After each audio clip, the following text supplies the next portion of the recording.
For this design spark competition, we are supposed to design an Arduino show that to drive 4 motors.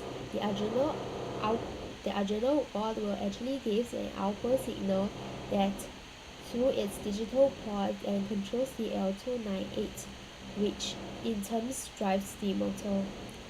And this is how my schematic is look like.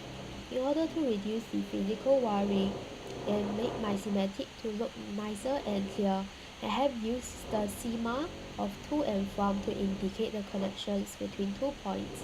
And let's now take a close look of how the schematic is look like.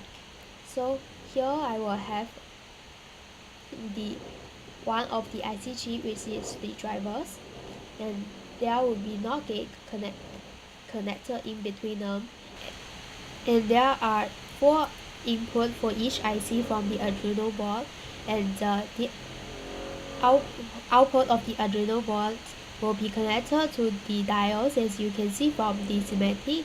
And lastly, in order to reduce the noise, I have added 3 decoupling capacitors to protect each of the IC chips. Now let's take a close look of how PCB is look like. And this is my PCB, and like I mentioned before, each IC chip will have a decoupling capacitor to protect it, and I am circling this decoupling capacitor here.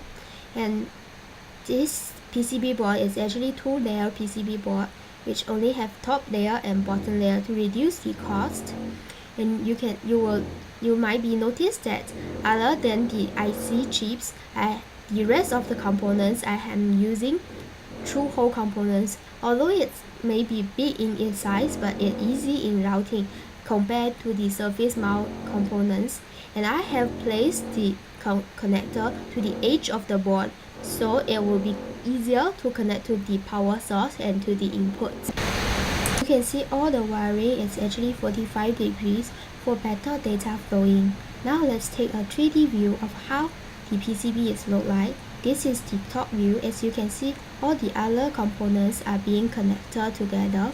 And this is the bottom view of how my PC board is look like.